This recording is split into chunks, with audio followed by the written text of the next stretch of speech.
Welcome to the Possibility Action Network podcast. I'm your host, Stephen Middleton, aka Possibility Man. We're committed to bringing you guests who strive to better people's lives and serve as a force for good in the world. Our guest today is Mufaro Majuru. He is a unique voice in the social media landscape.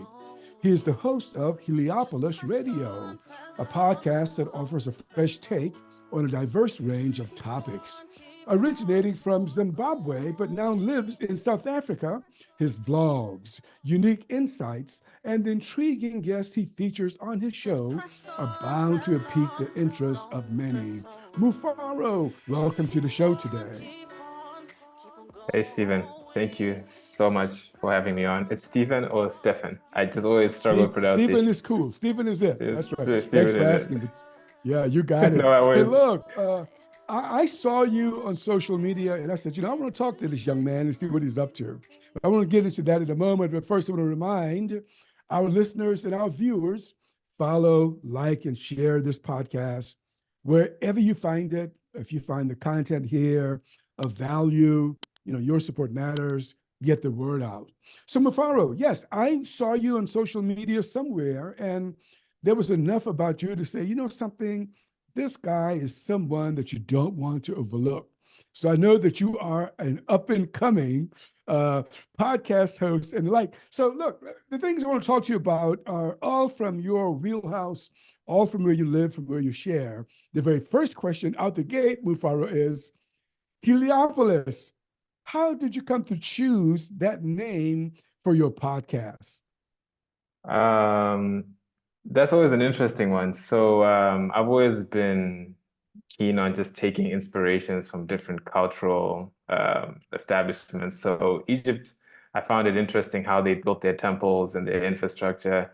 And I always used this a temple called Heliopolis, where they would worship the sun. And actually, here in Southern Africa, we actually acknowledge the sun as kind of the highest embodiment. As some tribes do. It's different where you go. The nuances. Some it's more totems, some it's ancestors.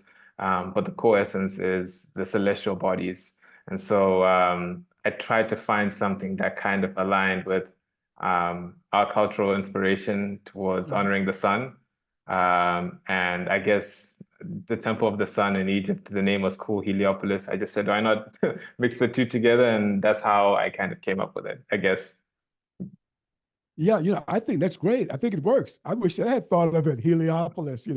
I said, you mentioned Egypt. Let me ask you, as someone who lives on the continent, um, do you think that people see Egypt as a part of Africa, or do they see Egypt as a part of some other region? Oh, that's a good one. And I don't know how many, people receive this all because again, I'm not qualified to talk about any of this, but if you pay attention to like the Bantu migration, Mhm. places like ancient Kemet, close to Southern Sudan and those areas, we actually share ancestral ties.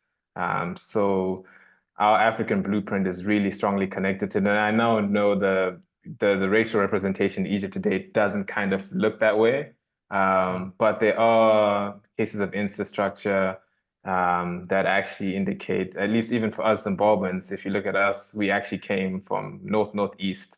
That's where we Uh-huh. started our migration. Then we came down south, and obviously you had the Khoisan who were already established here. Mhm. And so there's a whole kind of interesting. So now I do believe strongly that Egypt is very much a part of Africa. And I believe that because I read some of the works of people like Dr. Africa.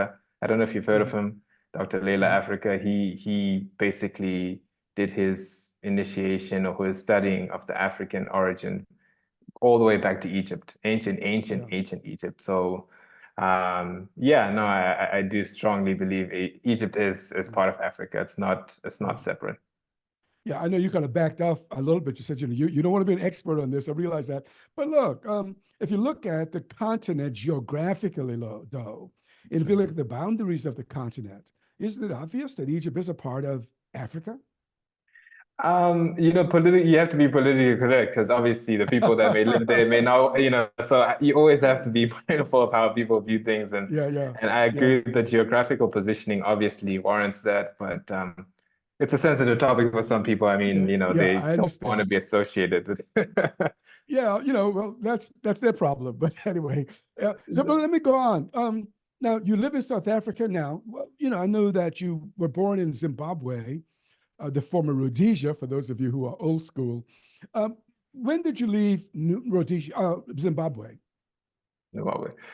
So I have been traveling. My parents, their jobs made us travel all over. So Uh, to be honest, I can't really. I've lived in Zimbabwe a maximum of maybe 10 years of my life. The rest have been all over. So I lived in South Africa. I did my primary school education. I did my high school education here. I mhm, briefly went over to Canada for 4.5 years. I was fortunate to get an opportunity to go study there. So yeah, I did that. I also lived in the Isle of Man, just outside of the UK. Because of travel, like again, my parents' jobs kind of were, in and out. So yeah, I was born in Zimbabwe. I did it was after independence, so it was Zimbabwe in 1996. And then I was there about till 2000 and yeah, 2000. Then moved to the UK, stayed there for about 2 years, came back in 2002, stayed, and then obviously, in Zim, around about 2005, 2006, the things were starting to go downhill for the country politically and economically. So my family relocated to South Africa and we're here for about almost 11 years. So yeah. yeah. For such a young man, Mufaro, you've been around the world. You've been to the UK. You've mentioned Canada. Most people don't leave their neighborhood. So, how does that affect the way you view the world? You're traveling, even as a child. Does that influence you in any way as how you view the world? Yeah, no, that's a very good one.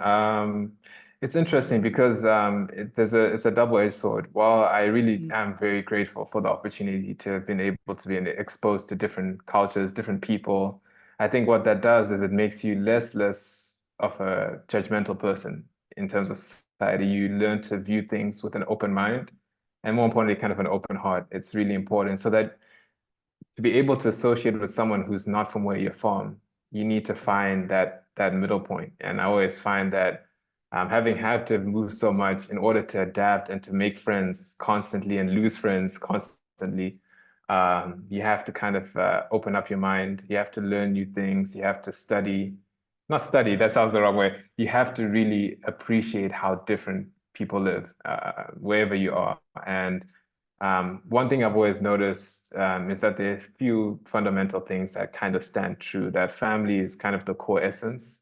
Community is always the most important thing, at least from what I've witnessed. A strong community is always what people are kind of gravitated towards. And it's always important to work with each other to survive, because sometimes you may be living, regardless of whatever country you live in, sometimes the political interests don't have your best interest at heart. So you have to kind of hustle your own way around the system. There's always something you have to work around. I don't know if that makes sense, but yeah. Yeah, that makes sense. In fact, that response is brilliant, and it underscores, why I wanted to talk with you. I'm sure our listeners and our viewers are probably surprised of the depth that came out of a young man like you. You mentioned open your heart, open your mind. We're going to get deeper in this as we go on, because you certainly point people to opening their hearts and their minds for sure. But um, speaking of South Africa, Mufaro, what is life like there today? Um, Look, if I need to actually say it properly so that it doesn't. South Africa is a beautiful country. It really is. And a lot of the time, I feel like Western media, not being critical of it, there's always the wrong representation. You always see the worst of it. So I'm sure you saw the riots, you see the power crisis. But if you come down here and you see the way people are kind of living, for the most part, there's a lot of potential here. There's a lot of potential for good things. The downside to South Africa, at least, is corruption. Corruption Mhm. is kind of the root cause of a lot of the issues here. And so, what people probably notice is that the infrastructure is not as good as where you live in the States. Definitely nowhere in comparison. And again, you mentioned obviously we have the rural areas, you have the squatter camps. So I'm sure on YouTube videos people see that, and it's unfortunately that is a reality here, but it isn't the ultimate representation of what actually is here. And I feel Yeah, yeah, like people, we're losing a lot of the younger demographic, at least, the education base are all coming to America. They're going to United Kingdom. They're going to wherever they can to find better opportunities. And so there's like a massive drain on our I guess our talent, our intellectual yeah, bank, if you want to call it. yeah, So yeah, South Africa is a beautiful country. It's so much space. The weather is good. It's what, 3 months of winter, 9 months of summer yeah, almost. yeah. In Canada, it was 3 months of summer, 9 months of winter, cold, cold Wow. winter. Yeah, yeah, So no, it's a beautiful country, and there's a lot of resources. Wildlife is somewhat protected and still abundant to a certain degree, although that's also a bit of an issue. But the biggest opportunity, I believe, really is in agriculture. Agricultural yeah. capacity here is amazing, just the space to grow. But again, the political problems and the economical problems are the main hindrance, which I'm sure you have been made Yeah. aware of. Yeah. Well, I'll tell you what, you're right, though. It's a beautiful country. The landscape is amazing.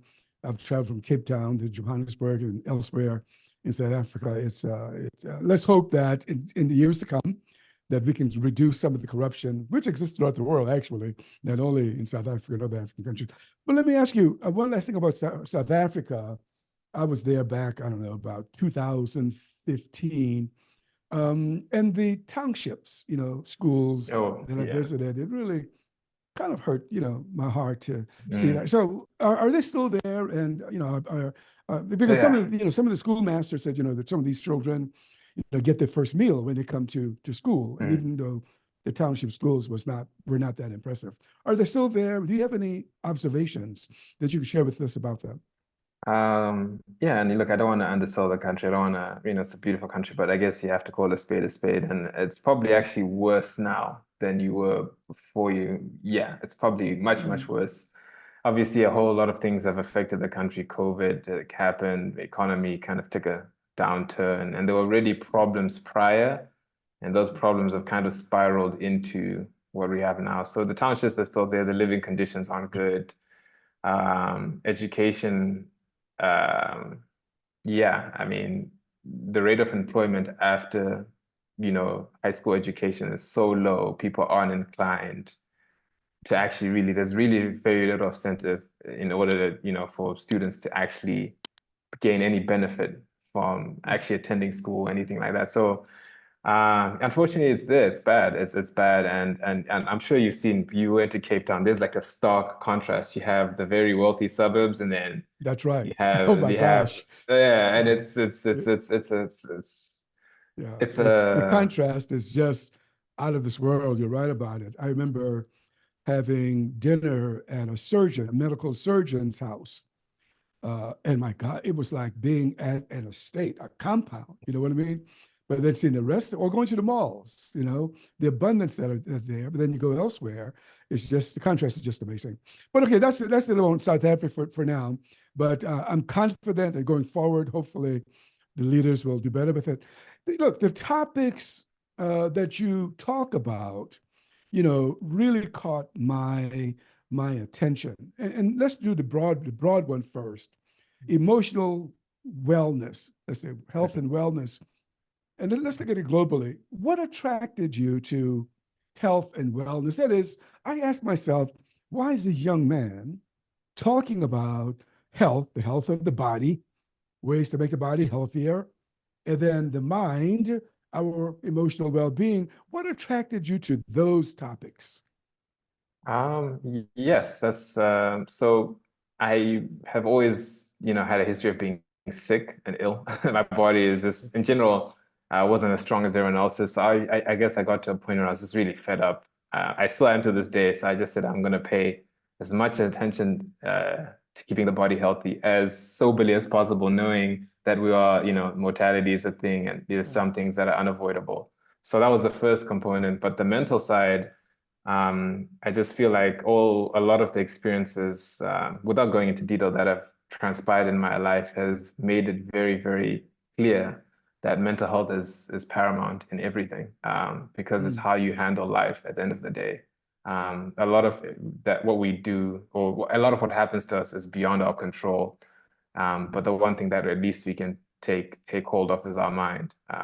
And so that's really why mental health is mm, the core essence of kind of what I try do in my interviews. And I feel like in today's world, with the level of problems and the nature of the problems, I'm sure you'd agree that mental health is kind of starting to come to the forefront now, with all the yeah, depression, with all the addiction that's happening. Former addict myself as well, just being transparent.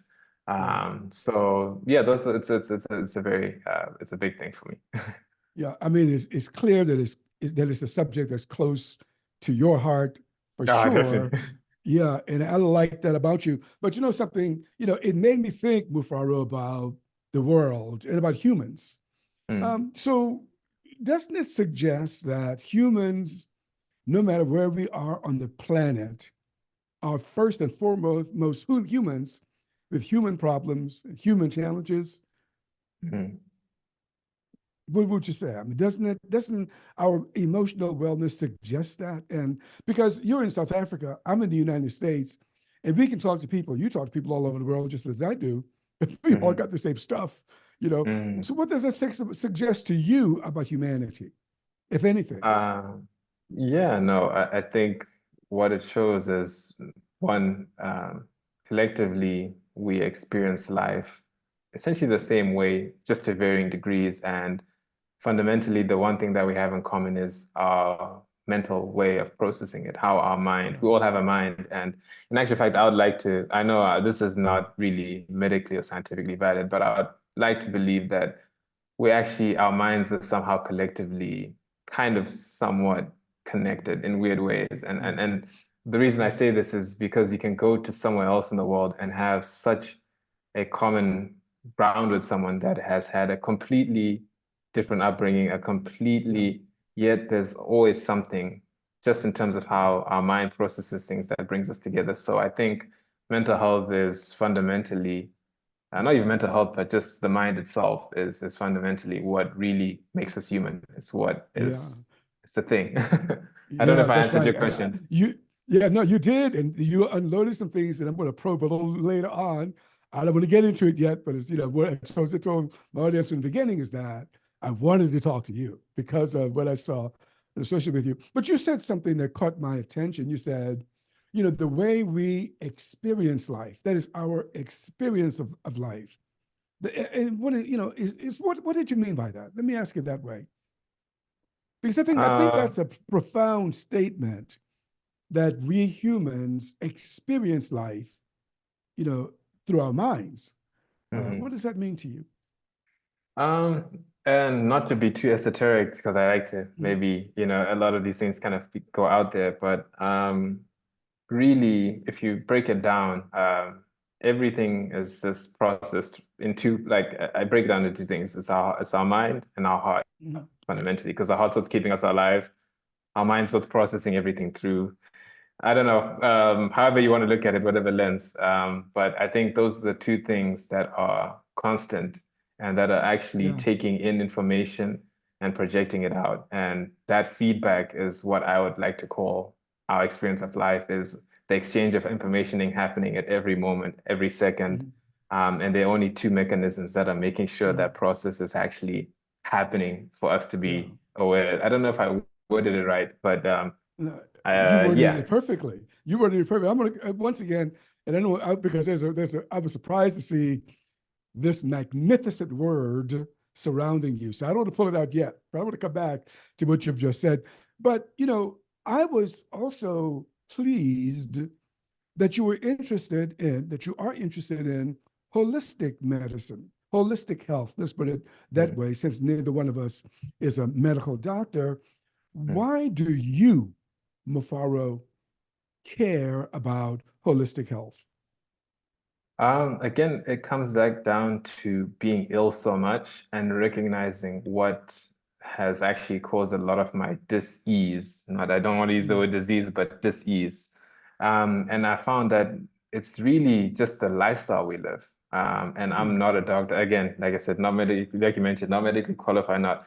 But you do notice the lifestyle we live is pretty damn unhealthy. mm, Just the bombardment of unnatural foodstuffs, unnatural medication, and that's nothing bad about it, but I believe there has to be an equilibrium. And I think nature prescribed us a certain level of balance that we need to maintain in order to be healthy. And I feel like the lifestyle, at least that I was living, was definitely not in tune with it. What I was eating, what I was consuming, how I was going about my daily habits. So holistic health for me was really, in the simple terms, just a way to get back in tune with nature, how nature wants mm, my body, not my mind, but how nature wants my body to function and what's best for mm, it. So I don't know if that explained it, but it led to me exploring just different avenues, ancient practices that we're doing. So I looked at what the Vedic way of doing it. So there's Ayurveda, which is what they do in East India. It's kind of interesting how they view human diet, how the body works, and what actually puts it in states of disease and what actually takes it out of it. So mm. I guess that's how that journey kind of began, just trying to figure out how to be more natural the way I go about my life. I know it's yeah. Yeah, I mean, that's a good answer. Now, recognize that you're not a medical professional. I'm not a medical professional, but you have a human experience. And you talk about, the things that you're learning about holistic health. Could you share with us? In fact, I want you to say it, but just to guide you to where I found this, you were mentioning what you had been learning about herbs in my Yes. culture, in my padwa, herbs Yeah. in yours. So, what are some things that you have been learning about herbs and the value of them, the benefits of them?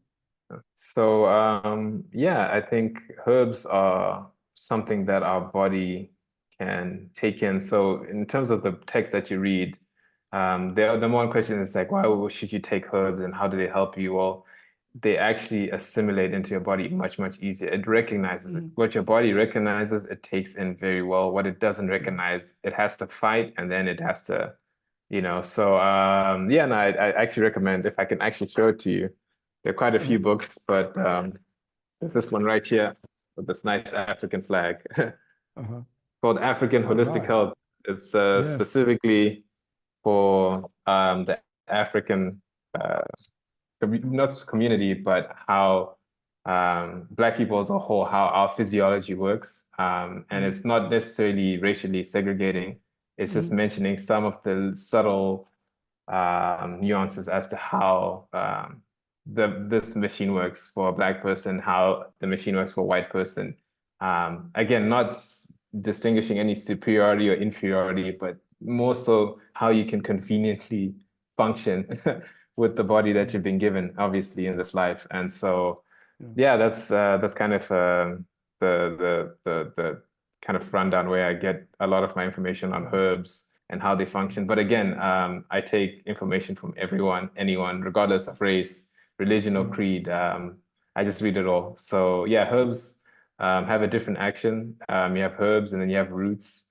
Roots actually get deeper into the body and work in a different way, and herbs have a Yeah. completely different action. So there are quite a lot of, yeah, I don't know, there's too much to go in on that one. So I don't wanna Yeah. But I'll tell you, Mufaro, you're onto something. When you're looking at how the body function and what you give it to help it function at its optimum, and what you can give it to help it function badly. So I want to ask you specifically, based on what you've learned over the years, what kinds of things did you put into your body for fuel?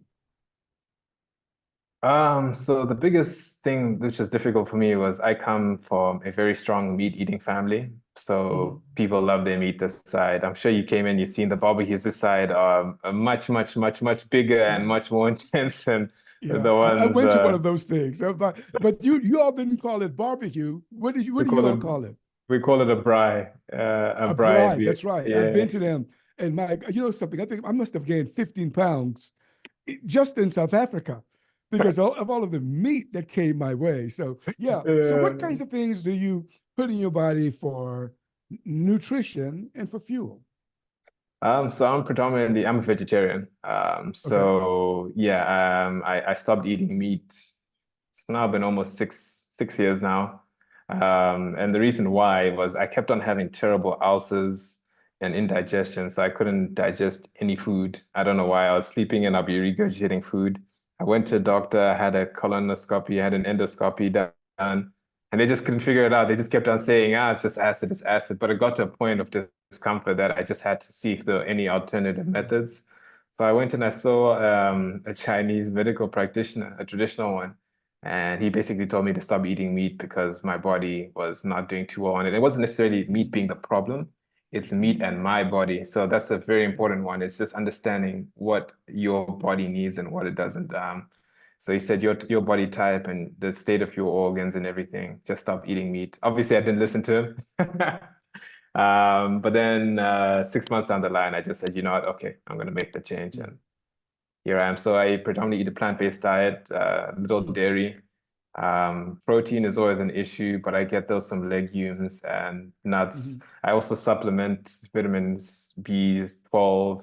Yeah, it's Mhm. tough to get some Mhm. of those, Mhm. and obviously an iron supplement here and there. And I've been Yeah. okay. I've been all Well, right. that's great. I mean, you hit all of the things. They are plant-based. B12, which you will not get from plants. So you got to Yeah. supplement. That's it. So what have you learned about the benefits for you? Because I think you're right too. Is that every body is not the same. You Mm. know. But what have you learned about the benefits of a plant-based diet? So I struggled initially just because my body was going through some type of detox, I presume. I just wasn't used to, I really did struggle getting energy from plants. I really did. But then a couple of years in, what I did realize is just mental peace. I don't know if that's the right word. And it's something that most people won't even talk about. But what actually, I should probably share this with you, what made Mm, being a vegetarian much easier was actually having a spiritual component to it. ah, It kind of brought the pieces together. And they have so in a spiritual context, again, this is just explaining why, mhm, not necessarily a reason or justification. It doesn't. Basically, everything has a certain level of memory to it, and so plants have the least amount of memory, meaning you don't have to focus to what it does to your digestive system, because your digestive system acts like a second brain, which mhm, processes information that you put into it and it feeds it back to you as well as energy. So mhm, why people in the East don't eat meat is because they know that an animal has a high level of information to it. And so when you eat it, you need to be strong enough to break down that information, put it as part mhm, of yourself, and then dispose of it. Some people just don't have that capacity to take in very complex information and to get rid of it. So I mhm. think that component, bringing those two things together, I know they're really unrelated, but there was a strong spiritual clarity that kind of has happened, moving transitioning to a plant-based diet. I'm not saying that not eating meat and not eating meat is going to make you, no, that's not what I'm saying. It's not going to make you spiritual or anything like that, but it just makes you operate much, much easier. I feel like I can just handle myself, my emotions, my temperament is much, much more regulated. Whereas before, I was all over the place, and it's weird how diet kind of affects your mood and your stability. But now I'm just a lot more ease, a lot more Mm. peace, less irritable, and less reactive. So that's what being on a plant-based diet has done for me. Mufaro, I mean, you touched on so many things that just ring truth for me. And I just want to throw it out. I think it's possible to eat an animal or, animal products from an animal that was in distress, right? Yeah. And the energy from that, the energy, negative energy from Mm. that distressed animal could very well be consumed by someone who eats it. So Uh, I'm with you there, brother. That's very good. Very good. So moving on, I was intrigued about you and what attracted you to becoming a podcast host. well, honestly, it was to meet people like you. It really was. It was to meet people and to learn. As a podcaster, we ask questions to learn more about ourselves. And um, podcasting has done so much for me in terms of just my personal development. So people probably won't, I don't know how they receive this answer, but it was very selfish. The reason I started the podcast was to really learn and to grow and to see what I can take from someone else's story. Yeah. But then it's evolved into what it's actually, I hope it will become, and I'm sure with your podcast is exactly the same. It's just a reservoir of information, experience that's accessible to someone that may be in need of it. Mm-hmm. You get to interview a lot of phenomenal people. You know, you think your life is difficult, special, hard, whatever you would think of your life Mm-hmm. until you hear someone else's. And so, yeah, what made me start the podcast was I just needed to expand my experience. And obviously, you can't experience everything in this life on your own, but you can Mm-hmm. experience through what other people share with you. So, yeah, that was the main reason I started it. But now it's grown on to just it should be a platform for people to share their story. And I hope and I trust, just as you do, that Yeah. that story will be of some benefit to someone who's in need of it, because you never know who can benefit from hearing Yeah. what you've gone through, what type of battles you faced, and how you face them and how you overcome them. You can really change Mm-hmm. someone's direction. So Mm-hmm. that really rings true to me in terms of now what it's about. It's less Yeah, selfish that's now. great. Yeah, that's great. But being selfish is good. We're trying to get a message out of our own message, so that fits. Hey, look. So how do you go about choosing your guests? Who, because I said I saw you, and I know wanted to talk to you. How do you go about choosing your guests? Terrible strategy. I don't choose guests. They just whoever wants to come on, whatever they want to say. And it's tough. It's tough because people can say anything. You can have any Mhm. type of guest. It's open to anyone. And that's how I've kept it. There's no directive. I don't choose. I don't I just whoever wants to come on and whoever's comfortable sharing what they feel they need to share with the Mhm. world. That's it. Yeah. Again, I can't I just don't feel like yeah, I'm just not that type of person that can choose. Mhm. Mhm. So it's an Okay. open Yeah. podcast, open platform. Whoever wants to come Yeah. on comes on. Uh-huh. That's great. Uh-huh. So, as a podcast guest, I saw, and this is the word I wanted to get to. And when I put it out there, people don't understand why I was surprised because you're such a young man. I didn't expect you to have a handle on this. Here's the word: metaphysics. Mhm. What drew you to metaphysics? Whew, questions, good questions. Metaphysics is very much part of life. For me, it's not a taboo thing. I feel like it's a very fundamental thing. Mhm. So there was no way for me to come to understand this life more deeply than without actually understanding metaphysics. I believe we are metaphysical beings. We exist beyond this body, beyond this mind.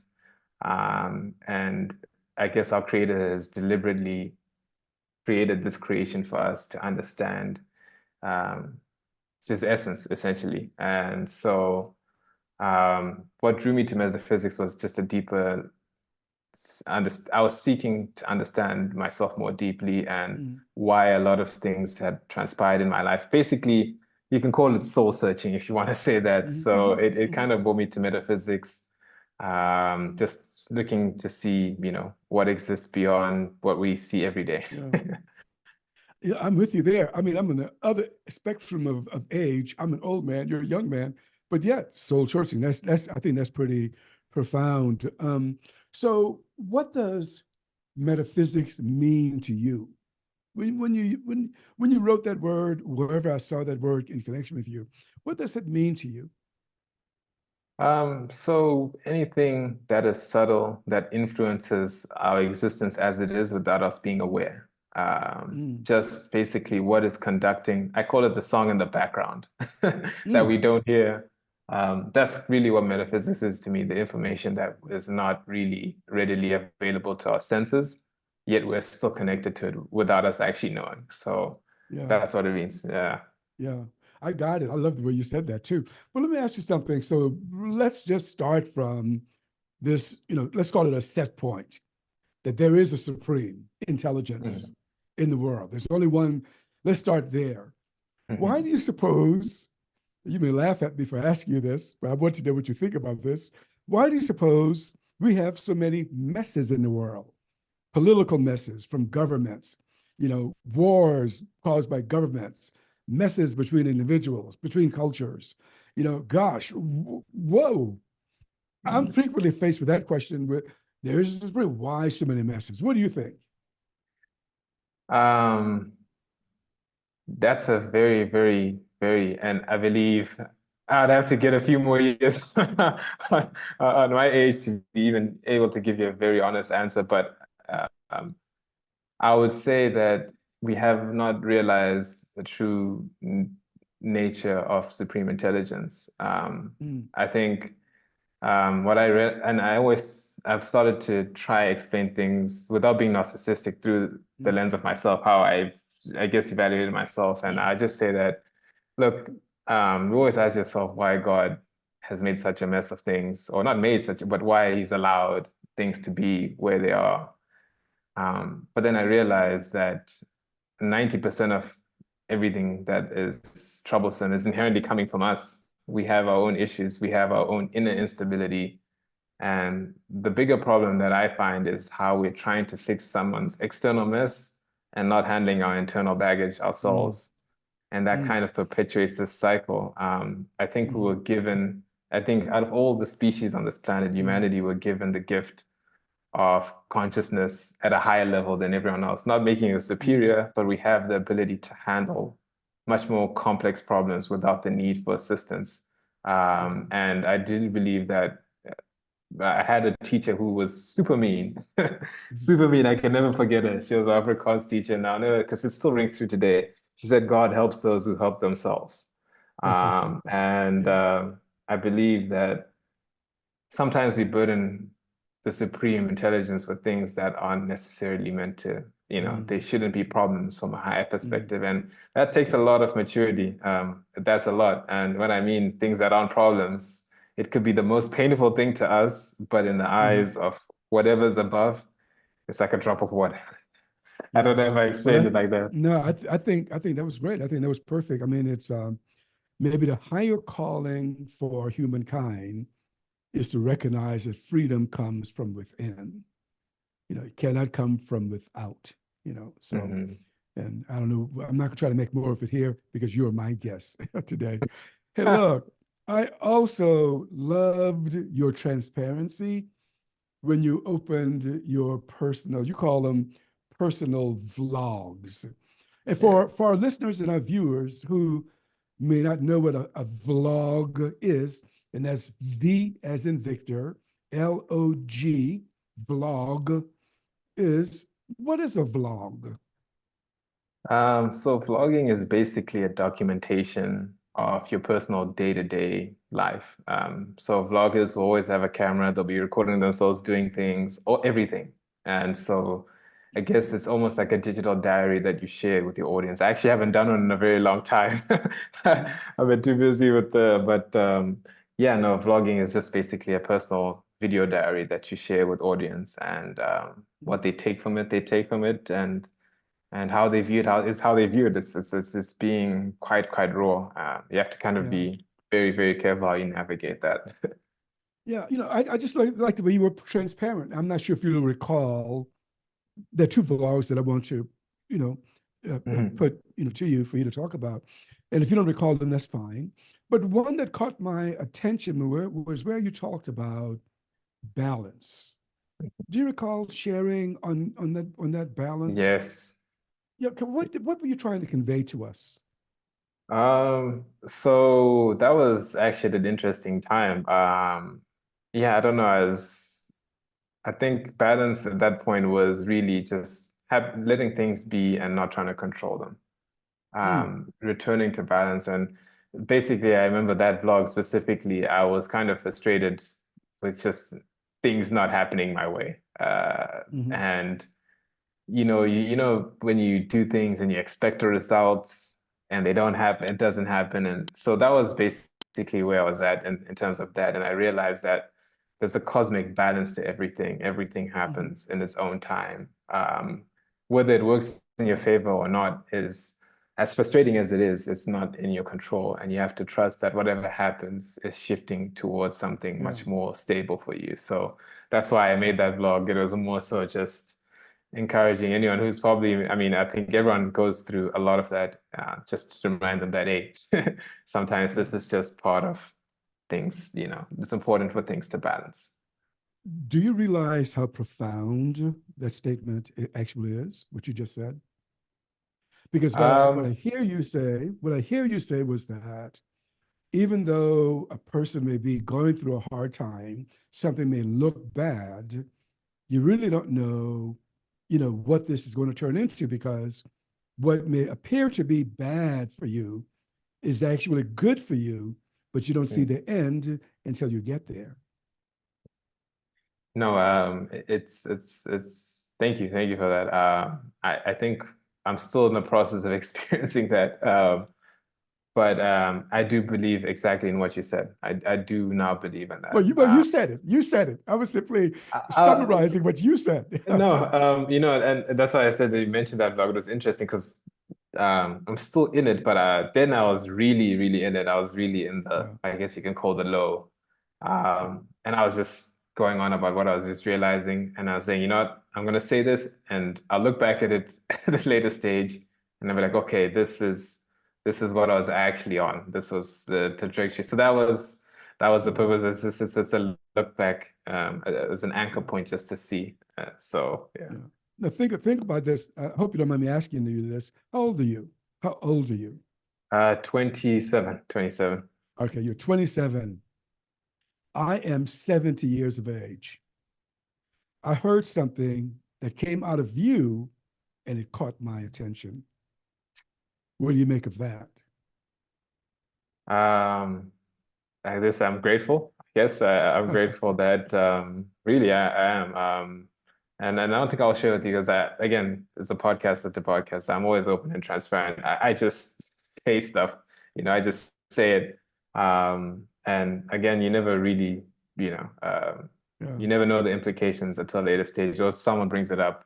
yeah, But again, I guess I'll just maybe thank the universe for that. yeah, Because definitely where I'm at, where my life's at, what I'm going through, it's definitely not reflective of much wisdom, but I guess mm, I'm grateful that there is a higher wisdom that is yeah, helping conduct things at a level that, again, like you mentioned, we are not aware of or we're not fully in understanding of. So yeah. again, there you go. I'm Yeah. glad you made that metaphysical connection. There's that higher wisdom, right? Yeah, that's awesome. I like it. Hey, look, the other one that caught my attention, Mufaro, was your vlog on the mind and addiction. Now, it's probably not what Yes. people think, but come on, tell us, what were you trying to tell us about that? Um, there was a lot, so I'm sure I'm going to other vlogs, but really, I was just basically trying to figure out how the mind falls into the trap of addiction. Yeah. I took a few psychology courses and they talked about dopamine and all that stuff, and I was like, yeah, that makes a lot of sense neurochemically. Mm-hmm. But where's the emotional attachment and where's the mental attachment, and what does that represent? And so I realized that addiction really, where it wedges its powerful hold, is its Mm-hmm. emotional uh, hold on us, and how emotions really, when not observed and understood, will continue Mm-hmm. to play havoc on our mind. And the mind naturally seeks peace, and sometimes it doesn't seek peace the right way. So that vlog was basically me talking about how I've kind of observed that process. And addiction Mm-hmm. is it can be almost anything. Mm-hmm. But yeah, it's really figuring out the emotional ties to what your mind believes it gets peace from. And so Yeah. whether it's, I know a big one now, I mean, it's whether it's marijuana, whether it's pornography, whether it's Mm-hmm. gambling, whether it's whatever it may be, it's understanding our emotional attachment to those things and how our Yeah. mind is finding peace, probably in a more destructive manner than is healthy for us. Yeah. All right. That's great. I tell you. So is there anything else that you want to share with us that I haven't asked you today? I guess. If I'd share anything, it'll probably be just, I guess, something I've been learning to do a lot of myself. It's probably the bigger battle is self-acceptance and self-contentment. It's a tough world we live in, and we forget to come home to ourselves. And we're always seeking something on the outside. It's okay to be you and where you are and be content with what you have. It's a battle in of itself. And I think succeeding in that battle is probably the greatest success possible in my mind now. As weird as it seems. And this is, yeah, I don't know where it came from, but it's just, yeah, I think that's really important. Self-contentment, knowing that you're capable of being sufficiently at peace with yourself, and the external does not need to take you away from that, no matter what. I love it, Mufaro. I love it. I'll tell you, in just talking with you, it confirms my initial just something about seeing not a lot of information about you, just very little information about you, but something says, you want to talk to this young man. And I know it has taken us a while for us to come together. Apologies about that. No. But I'm grateful for this opportunity. I'm going to leave you with this, if you don't mind. And that is, I think you're onto something that's much bigger than yourself. Something that's, touching the world now and the peoples of the world now. And it'll grow exponentially as you continue on your path. You already have enough to write a small book, and I encourage you to consider it. I'm not telling you what to do. I'm just giving it to you raw as it comes out of me.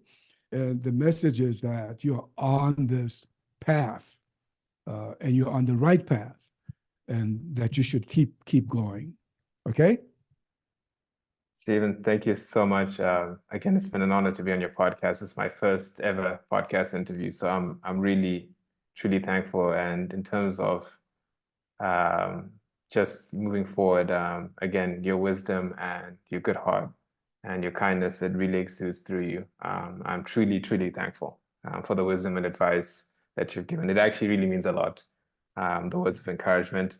The small book, I don't know if I can get to that point yet, but I definitely think when I'm ready, I will put that pen to paper and start writing.